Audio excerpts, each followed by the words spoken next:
الحمد لله رب العالمين، والصلاة والسلام على خير خلق الله محمد وعلى آله وأصحابه الكرام وتابعيهم بإحسان إلى يوم الدين.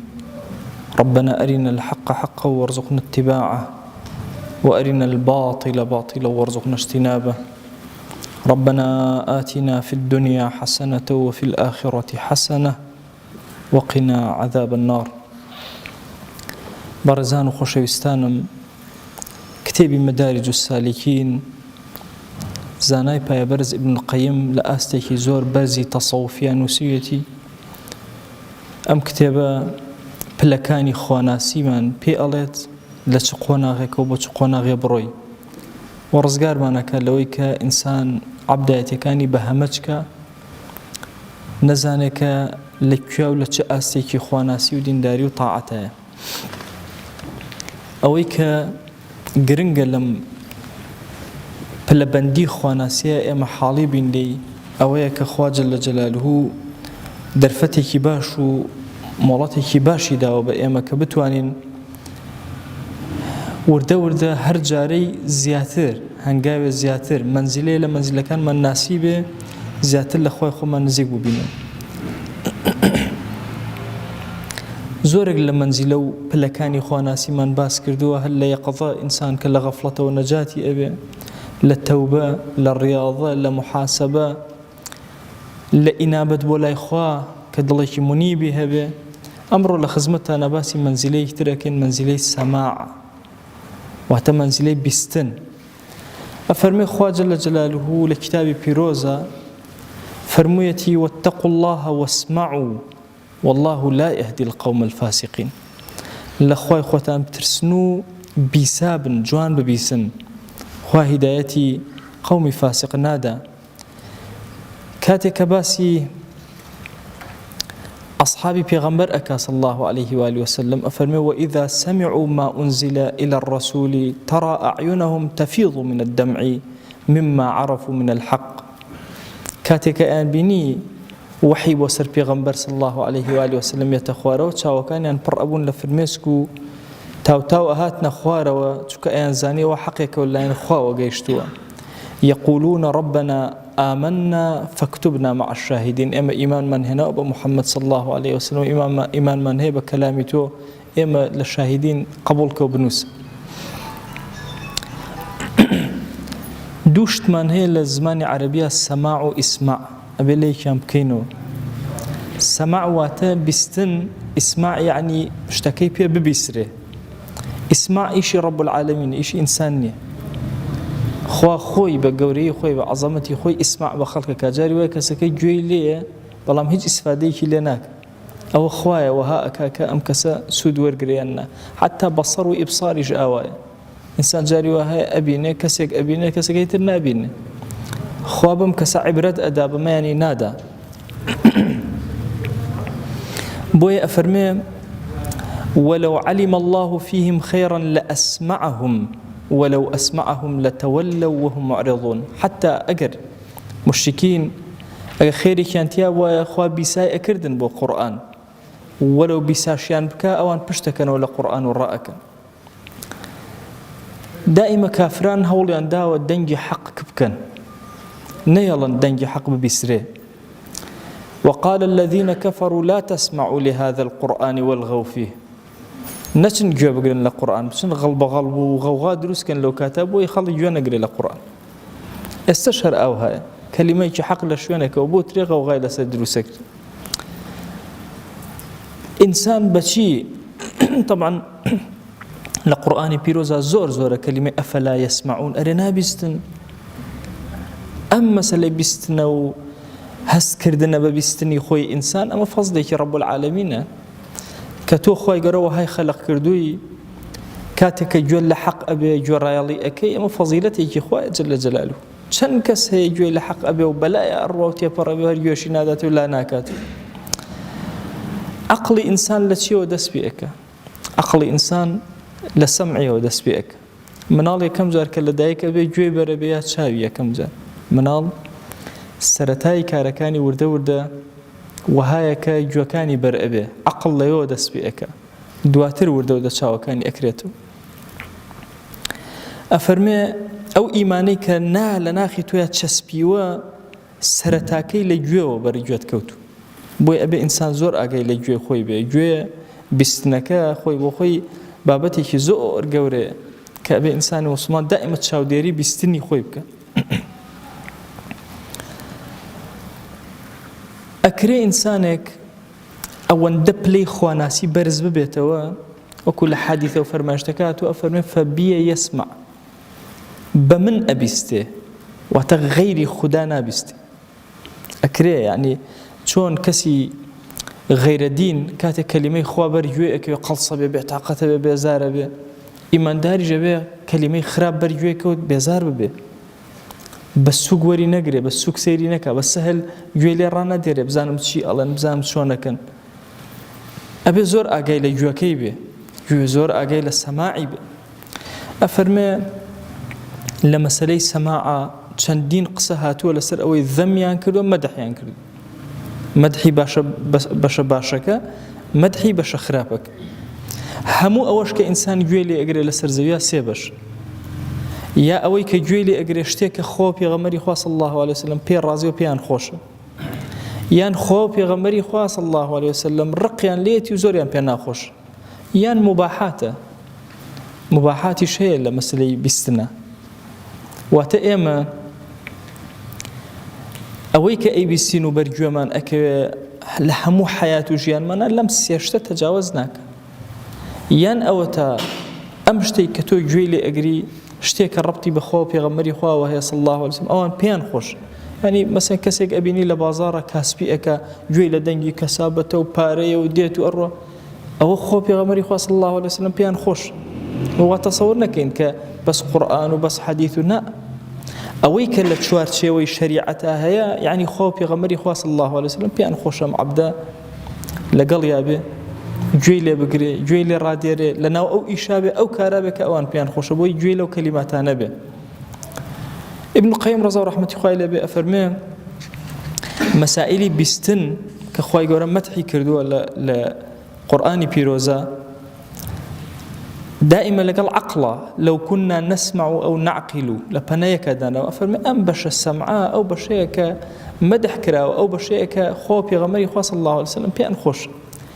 کافران و بێدینان ئەیان و ئەگەر ئێمە بمان بیستایە و عەقڵمان بگرتایە بۆ لە جەهەنەمە ئەبوون بۆ ئەگەر بمانزانایە خوا پێغەمبەری خوا صلی الله علیه وسلم ئەوەیان ئەوێت و ئیتر ئێمەش گوێڕایەڵیمان بگرتایە و تەواو کێشەکان حەل هەمومان نەجاتمان نەبوو. نا ئەوان گوێڕایەڵیان نەکرد و ئەهلی دین گوێڕایەڵیان کرد. حتا جنۆکە ئەفەرمێ ئینا سەمیعنا قورئانا عەجەبا گوێمان لە قورئانێک بوو سەرمان سوڕما لێی يهدي إلى الرشد فآمنا به هدايتي بو رشد عقلي كمال أدا إيمان من بهنا كوابو أكريب لين سماع سيبش إنسان أبي سيتو بس حتى ويك خيرة أي بيسيتو بس هيا أي بيسيت وتطبيق شيئك هيا أي بيسيت تي أجاتو تطبيقي أك أميك إدراجي هي وتي أجاتو تطبيقي أك بلكي زور برسل الله رب العالمين. سماعك من هي سماعي فهم سماعي قبوله بويا كاتي تجاري وهي مثلا كسك بي علي جويليه قسكشي ورقرتوه بلام جورا لكي نكردوه كاتك عرب اگر كسك مثلا جورا يلبك على سمعنا واطعنا جوش من ليه بقسك ادراك مان كر درك مان كر بشي سمعك طابو واطعنا اطاعش مان كر يعني هو كوتا بليتي كلا بليكي زور برزايا لقرآن بيروزي شا واردة او كلمة كوابو او كساني كمقرب لأخوة جل جلاله كامانا بنمونا اگر جوا لقرآن بقرن دركي قرآن اكن فهمي قرآنش اكن تدبري اكن تي افكرين وتطبيقي شيء أو بلي سمعي طا ومقربين زور قورة أجنا أو آستا. ابن القيم رضا ورحمته الله عليه بأفرمي لخزمتي شريعته أجر بس جوا بقري سود دوار قرتوه جوا بقري وفهم كيس سود دوار قرتوه تدبر كي بلام سودي كمال لوايا كتو جوا لي بقري فهمکەی تەدەبورکەی لە پەنای ئەمانەشە تەطبیقکەی. اینجا ئیجابەت کرد بێت، جوابت دابێتەوە، اینجا گەشتێتە پلەی مقەڕەبین و ئەو پلە بەرزەی کە رب العالمین مەطلەبێتی لە ئێمە ئیماندار. بە هەمان چەشن لە خزمەت فەرمایشتێکی پێغەمبەرە صلی الله عليه وسلم، لە خزمەت عالم و زانەیەکە کە دانیشی کەلیمەیەک فێرەبی، لە خزمەتی فقه و شەریعەتە کە دانیشی. هەموو ئەمانە ئەو سەماعانن کە خوا و پێغەمبەری خوا صلی الله عليه وسلم پیان خۆش.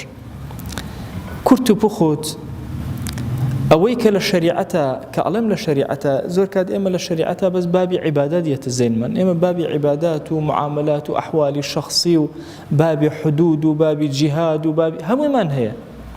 هەموو بابەکان ئەو دەنگدانەوەی کە تیانە هەیە، ئەو هاوار و نرکەوناڵی کە تیانە هەیە، ئینسانی ئیماندار کە گوێی لێ ئەگرێ، سوودێکی خۆی وەرئەگرێ و قڕب لە خوا پێیا ئەکا و ئەو کەسەیەکەوە حەقی سەمعەکەی خۆی داوە لای خۆ. ئەو حاڵەتێکە لە دینداریە ئەبێ پێ بگەین، ئەبێ بگەینە ئاستێکی وە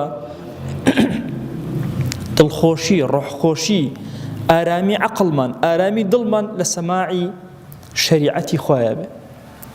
یعنی بیرکەنەوە قاڵێکی موسڵمان گوێ ئەگرێ لەم کەسە گرفتی هەیە، گوێ لە ویتریان ئەگرێ، دوای حکمی خوا بەسەریانە جێبەجێ ئەکا، ئەزانی ئەم هەموو گوێگرتنانە هەر هەمووی خۆوە قسەی خەڵکە، بەڵام يحبه الله ورسوله. ئەزانی کەسێکی مجاهید کاتێک کە گوێی لە نرکەوناڵەی قاچی ئەسپێکی ئەبێ یا نرکەوناڵەی دەبابەیەک بە زمانی ئەمڕۆ، یا دەنگی شمشێر یا چی هەمووی بە ئەجر ئەم سەماعانە ئەنووسرێ. بۆیە لە فەرمایشتەکانە بە مەسەن رب العالمین سوێنەخوا بە پڕمەی ئەسپ، بەو هاوارەی کە لە ئەسپەوە دەرەچێت. ئەمە بەشێکە لە فیتڕەتی ئێمە، شەریعەت لە ئێمە ئەوێ. ڕاستە ئەمڕۆ بەشێکی زۆر لە شەریعەت تەعتیلە لە حەیاتی ئێمە، بەشێکی کەم نەبێ. بابەتێکی نێکاح کە گوێ لێ ئەبێ، حتا بابەتێکی تەلاق ئەزان لە شەریعەتە هەموو يحبه الله ورسوله، چونکە هەردوو بابەتەکە ئەگەڕێتەوە چی ناو دائیرەی شەریعەت. هەر شتێکی تر لەناو بازار تا معاملاتەکەی، کڕینەکەی، فرۆشتنەکەی، ئیجارەکەی، ماڵێ بەکرێ ئەدەی، هەرچی لەمانە ئەکەی يحبه الله ورسوله. مناڵێک ناو لێ ئەندرێ، عەقیقە ئەکرێ. باسەکانی حدود، کەسێ دزی کردووە ئەبێ دەسی ببڕێ و شەرتەکانی دزیکردنە، شەرتی سەریقەکە چییە، سارق چییە، مەسروق چییە، هەمووی لە شەریعەتە کە باسەکرێ. ڕۆژە لە ڕۆژان کەسێ دزی کرد ئێمە هاتین تاوتوێمان کرد، هەمووی ئەو کەلیماتانە ئەوانن کە خوا جل جلاله زۆری پێخۆش و پێغەمبەری خوا صلی الله عليه و سلم زۆری پێخۆشە و ئێمە پلەمان پێی بەرز ئەبێتەوە. تەسەوورکەن خوڕەی ئاوی دەستنوێژێک ئێمە چێژ لەمە وەرناگرین. ئەمە بەشێکە لەو سەماعی کە شەریعەت لە تۆی ویستو. خوڕەی ئاو شۆردنێک کە خۆتی پێ ئەشوێ بەشێکە لەو سەماعی کە شەریعەت داوای لێ کردو. بۆ ئیمامی غەزالی ئەفەرمێ بەشێک هەیە لە فیتڕەتی ئینسانە حەزی بە ئاوازەکانە. ئاوازەکان کە ئەڵێن ئاوازان وا تەسەووڕ نەکەی بەس مۆسیقا ئاوازە. هەرچی لەم گردونە خشپەی هەوایەک، دەنگی بارانە کە یێتە خوارەوە، هەموو ئەمانە ئاوازن بۆ دەرونی تۆ، هەمووشیان سوودیان لێ وەرئەگری، هەموویان بەشێکن لەوانەی يحبه الله ورسوله. لە عیبادەتەکان تا هەندێک جار مانوو مەبە. جارێک بەبیرمە لە مزگەوتێ نوێژمانە کرد کە ئەچوینە سوژدە لە ڕکوعەوە، مزگەوتەکە کاشیەکانی زۆر تاوانە بە قڕمەیەکی گەورە ئەهات. دائیمە خەڵکی مزگەوت هاواریان لە دەزە و قڕمە، بەڵام من زۆر لەزەتم لەو قڕمە ئەکرد. هەستم ئەکرد ئەمە جۆرێکی ترە لە سەماع خوای گەورە پیشانمان ئەدا. گوێت لە سەوتی ئیمامێکە بێ، گوێت لە دەنگەدەنگی مناڵێکە بێ جاروبار. ئەوەش هەر بەشێکە لە سەماع، ئەوەش بەشێکە لەوەی کە ئەو فیتڕەتەی کە خوای گەورە پێ عەتا کردووی لە ناخی خۆتە، مادام لە دائیرەی عیبادەت و لە دائیرەی پەرستنە. جاری وا هەیە مناڵێک جارێک ڕێکەکەیتەوە 2 3 10 هەزار، مانوو مەبە. ئەو بەشە گەرمە گەرمە و غەڵبە غەڵبەکە ئیکە نوێژەکە لە تۆ تێکەچی، ئەوەش بەشێکە لە عەبدایەتی کە تۆ ئەبێ جێبەجێکی. هەموو ئەمانە پێ وترێ بەشی سەماعێکی باش کە يحبه الله ورسوله. بەشی سەماعێکی دووەمیشمان هەیە کە بغزی خوای تایە، کەراهەتی تایە و خوا جل جلاله مەدحی ئەو کەسەی کردووە کە پشت ئەکاتە ئەو کۆمەڵگایە. ئەبێ زۆر ئاگەمان لێ. ئەمڕۆ ئیبتەلا بووین بەمەوە، بڕۆ ئەکەن کەسی زۆر دیندارمان هەیە بە چەند سەعات گوێ لە گۆرانی ئەگرێ بە چەند سەعات سەیری فلیمە کاس شتانێکە هەموو یبغضه الله ورسوله ئەم چاوە مافی هەیە بەسەر تۆ ئەم بیستنە مافی هەیە بەسەر تۆ ئەزانی چۆن لە حەڵاڵە ئەم بیستنە بەکار ئەهێنیت و نزیکە بیتەوە لەخوا هەر ئەم بیستنە ئەکرێ لە حەرامە بەکاربێن دوورکەویتەوە لەخوا بۆیە ئومێد دەکەن ئومەتی پێغەمبەر صلی الله عليه وسلم چاو بکاتەوە زۆر کات بیرەکەیتەوە مەسەلا لە نوێژە تۆ لەزەت وەرناگری هۆکارەکەی جۆرێکە لە سەماعێکی خراپە گوێ لێوە ئەبێ زۆر ئاگات لە بابەتی سەماع بێ لەکوێ زانیت خوا و پێغەمبەری خوا صلی الله عليه وسلم لەو کەلیمەیە بۆ ئەفەرمێ مەسەلا لە غەیبەتە غەیبەت ئەڵێ غەیبەت کرا لە مەجلیسێکە تۆ کە گوێ ئەگری گوناهبارە بی یعنی چیکە بۆ سەماعی تۆ محاسبەی لەسەر بچۆ پەلامار بدە سەماعت نەهێڵی لەو مەجلیسە خەرەلێکی تێ بکەی دوورکەوەرەوە باسی ئیماندارێکی تێ ئەکرێ گوێگرتن لە کوفر گوێگرتن لە شرک گوێگرتن لە بدعەت گوێگرتن لە ئەو شتانێکە خراپن شوبهات لەسەر دین مەچۆ دانیشە هەتیمەتی ئەمڕۆ لەسەر ئەم کەناڵ و مەناڵانە شوبهات بۆ دین ئەوە ئەکەن تۆ شتی کوێ بگری ئەبزانم ئەڵێن چی ڤیویان زیادەکەی وای لێ ئەەکەی وردەوە بڵاو ئەبێتەوە بە سەبیتەوە زوو ئەم شتە بێدینیانە یەنە سەر شاشەکەت چکەوانە هەموو شەریکاتن ئەزان چۆن ئەکەن و چۆن ئەفرۆش بۆی ئێمەی موسڵمان ئەبێ زۆر ئاگەمان لە سەماعمان بێ بەتایبەت لەم بوارە تەسەووفی و ڕۆحیە کە ئینسان بەرز ئەبێتەوە ئەبێت چاوی خۆی پاراستە بێ گوێی خۆی بە باشی پاراستە بێ ئەبێ بزانێ کەلیمەیە نەچێ بە گوێیە لەکوێ لە مەجلیسێکە زانیت بە حاڵ خراپەیەکێ باشە دوورکەوەرەوە ئەو گوێ لە قورئانی تۆ ناگری ئەڵێ وەلغەو فیه بیکەن بەغەڵ بەغەڵە باخەڵی گوێ لە قورئان نەبێ لە جوانیەکە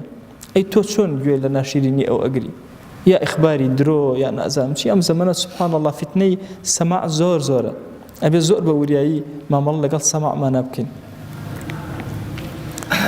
مباحەکانیشمان هەن طبعا مباحەکان هەموو ئەو ئاوازانن کە ڕەب العالەمین لەسەر زەویە دروستی کردوون نابێتە هۆکاری ئەوەی قوربێت لەخوا بۆ دروستکە بەڵام ئەبێتە هۆکاری ڕاحەیەکی نەفسی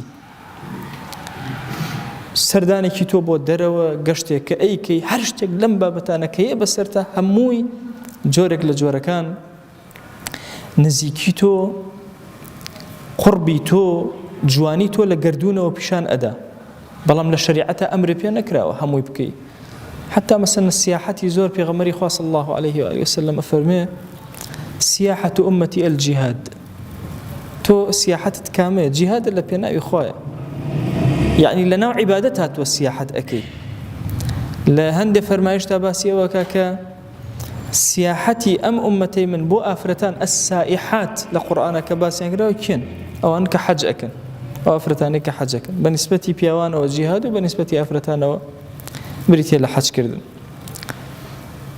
أماني ترك حلالا مباحات كأيكي أن أجر دسكي نخرابس واتا جود دائما متابعيك نشي فراموشيكي بشي لخواناسي أما بريتي ل بزانین بیساییمان لە چیا سەرفە بێ لە ڕۆژێکە چەندێکی لە پێناوی خۆیە چەندێکی گوێ لە قورئانەگرێ چەندێکی ئاسوودەیە بە کەلیمەیەکی مەسەڵەن ماوەسایەکی ئاینی گوێی لێ ئەگرێ فەرمایشتێکی پێغەمبەر صلی الله علیه وسلم کە بۆی ئەگەڕێتەوە چەندێکیشی ڕەبتی بەوە هەیە کە ئەم کەسە گوێی لە خراپە گرتووە و چەندێکیشی لە موباحاتە ئەم سێدانە هەر سێکیان زۆر گرنگن لە حیاتی ئینسانی ئیماندارە ڕەحمەتی خوا لە ئیمامی عومەر بێ ئەفەرمێ گرنگ نییە بەلایمەوە بەیانی چۆن بکەمەوە ئەتیادێ ئەگەر لە ناو نیعمەتا بووم ئەوە شکری ڕەب العالەمین ئەکەم لە ناو ناڕەحەتی و نیقمەتا بووم سەبر ئەگرم من هەر ئەجرم دەسەکەوێت تۆی ئیمانداریش بە هەمان چەشن لە ناو سەماعە بۆ شێوازەی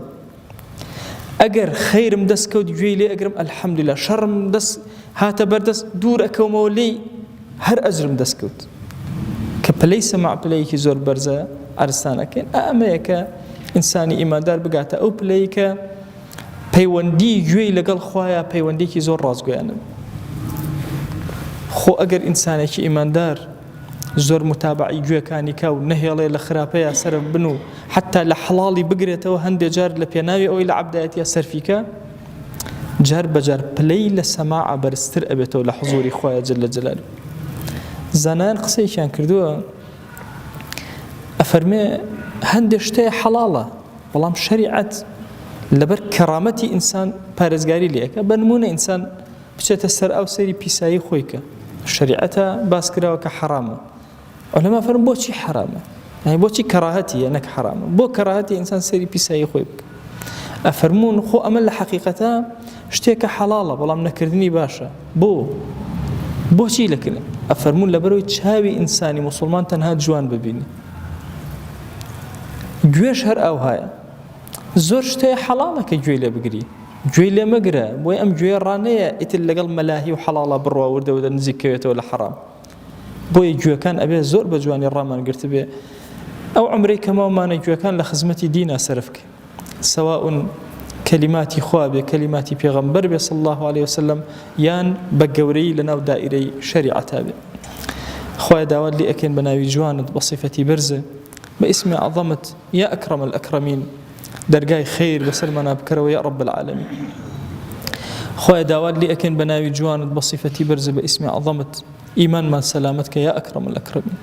بەخوا پەروەردگارە ئێمە لەم زەمەنی فەسادا ئەمانەیە باشترین عەبدەکانی تۆ بین، بۆیە هاتینە خزمەتی ئەم کەلیماتی ئەم پیاوە گەورانە لەعەلە بتوانین هەنگاوەکانی خواناسی ببڕین و لە تۆ نزیک بینەوە.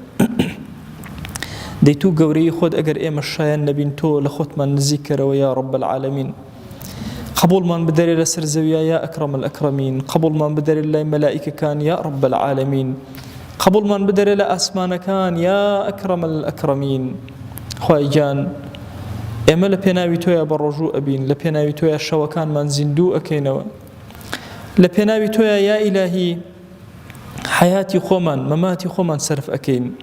پەروەردگارە داوات لێ ئەکەین ئەگەر چی هەڵەو کەم و کوڕیمان زۆرە، ئەگەر چی کەم تەرخەمیمان زۆرە، ئەگەر چی خۆمان لە خۆمان ڕازی نین، بەڵام ئیلاهی ئەزانین تۆ کەریمی و کەس ڕەت ناکەیتەوە، ئێمەش ڕەت مەکەرەوە یا رب العالمین. ئیلاهی عەبدایەتیە کرچ و کاڵەکانمان لێ وەرگرە. بەخوا پەروەردگارە لەم زەمەنە ئەگەر هیچمان نەبێ تەنها ئەوەندەمان هەیە بەخوا حەز بە دینەکەی تۆ ئەکەین. یا ئیلاهی تۆ خۆش شاهیدی بە دڵمان حەز بە حوکمی دینەکەی تۆ ئەکەین، حەز بە بڕیاری دینەکەی تۆ ئەکەین، حەز بە گەشەی دینەکەی تۆ ئەکەین. ئیلاهی بەخوا ئافرەتێکی محاجەبە ئەبینین دڵمان گەش ئەبێتەوە، گەنجێکی جوان ئەبینین ئیلاهی تۆ خۆت ئاگەر لێ دڵمان گەش ئەبێتەوە. لە شوێنێکە بۆنی پێغەمبەر ئەکەین صلی الله عليه وسلم و سنەتێکی ئەو ئەبینین دڵمان گەش ئەبێتەوە، منارەی هەر مزگەوتی ئەبینین دڵمان ئاوەدان ئەبێتەوە. ئیلاهی بەخوا چۆن ئاوا دڵمان خۆشە بەوەی کە موسڵمانە لەسەر زەویە زیاد ئەکات و ئیمانە هێنایەت و ئێمە ئەڵڵاه وەکبەری ناخمان بەرز ئەبێتەوە بۆ تۆ. بەخوا پەروەردگارە ئاواش حەز ئەکەین دینەکەت حکم کا لە سەد تا سەری جیهانە، عەدالەتی تۆ بەرپا بێ. دەیا ئیلاهی بەو خۆشەویستیی دڵمان دوعاکانمان قبول کە، تاعەتەکانمان قبول کە، تەراویحەکانمان قبول کە، ڕۆژوەکانمان قبول کە، زەکات و سەرفیترەکانمان قبول کە، سەدەقە و خەیر و خێراتەکانمان قبول کە. ئیلاهی داوات لێ ئەکەین دەرس و دەورەکانمان قبول کە، مشارەکەمان لە دەرسەکانە قبول کە. ئیلاهی داوات لێ ئەکەین بە ناوی جوانت بە صیفەتی بەرزە، بە ئیسمی عەظەمت تو گەورەی خۆت لە گوناهی دایک و باوکمان ببوورە. ئیلاهی لە گوناهی دایک و باوکمان ببوورە، دەرەجاتیان عالی کە لای خۆت، بەرزیان کەرەوە لای خۆت، قبوڵیان بدرێ لە ئاسمانەکان یا رب العالمین. ئیلاهی داوات لێ ئەکەین بە ڕەحمەت و بەزەی خۆت لە گوناهی براو خوشەکانمان ببوورە، لە گوناهی خێزان و هاوسەر و مناڵ و وەچەمان تا ڕۆژی قیامەت ببوورە. ئیلاهی داوات لێ ئەکەین لە گوناهی دراوسەکانمان ببوورە، لە گوناهی مامۆسا و قوتابیەکانمان ببوورە. تو گەورەی خۆت هەر کەس مافێکی بەسەرمانەوەی لە گوناهی ببوورە، هەر کەس پیاوەتێکی لەگەڵا کردین خوایە بۆ خاتی گەورەی خۆت لە گوناهی ببوورە. ئیلاهی داوات لێ ئەکەین لە گوناهی ئومەتی پێغەمبەر صلی الله عليه وسلم ببوورە. تو گەورەی خۆت خوایە هەر ڕەنگێکیان هەیە، هەر زمانێکیان هەیە، لە هەر شوێنێکی ئەم سەرزەویان لە هەر کاتێکە هەبوون ئەبن لە ئومەتی پێغەمبەر صلی الله عليه وسلم ببوورە یا رب العالمین.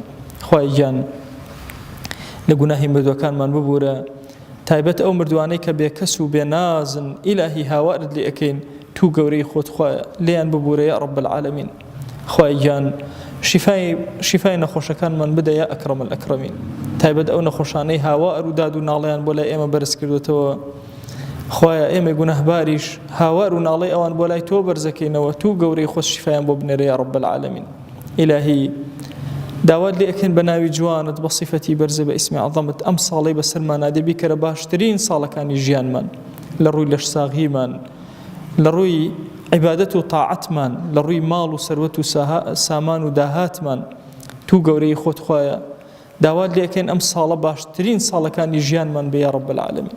ئیلاهی لەم ڕەمەزانە هاتین خۆمان پاکەینەوە تو گەورەی خۆت بە پاکی بمان هێڵەرەوە لە پەیوەندی لەگەڵ خۆتا بمان هێڵەرەوە دروستمان بکە زیاتر یا رب العالمین مەمان دەرەدەچی خۆمان یا ئەکرەمە الئەکرەمین.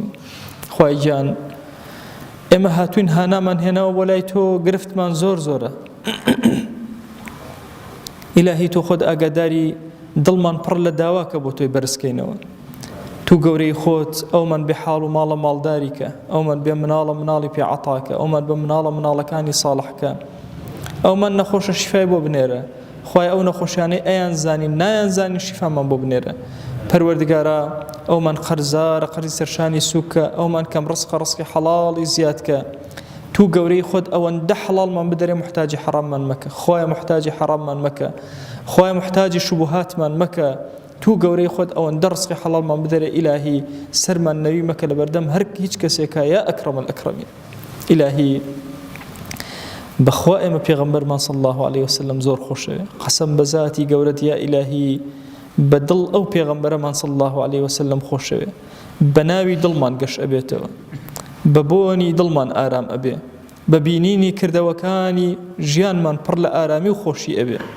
بەخوا پەروەردگارە لە هەر کوێ سنەتێکی ئەو ئەبینین پڕ بەدڵ گەشکە ئەکەین لەوەی کە جوانی ئەو سنەتەی پێغەمبەر صلی الله عليه وسلم لە ناومانە ماوە دەی تو گەورەی خۆت سڵاوی دڵی ئێمە پێ بگەێنە یەک ناومان لە خزمەتیا بێنە یا ئیلاهی ئیشتیاقی ڕۆحی ئێمە پێ بگەێنە ئیلاهی داوات لێ ئەکەین صلاة و سلامی خۆت بە ئەندازی نەفەسی خەلائق یا ئیلاهی بەسەریا ببارێنە صلاة و سلامی خۆت بە ئەندازی دەنگی هەنارەکانی هەڵەبجە بەسەریدا ببارێنە ئیلاهی داوات لێ ئەکەین صلاة و سلامی خۆت بە ئەندازی هەموو مەخلوقات و بوونەوەرت لە ئاسمانەکان و زەوی بسر محمد المصطفى عليه الصلاة والسلام ببارنا آمين آمين والحمد لله رب العالمين وصلى الله على سيدنا محمد وعلى آله وصحبه وسلم تسليما كثيرا أبدا إلى يوم الدين ويقول لقناهي من الشيء أجبوري وخوالي من قبولك يا ربي.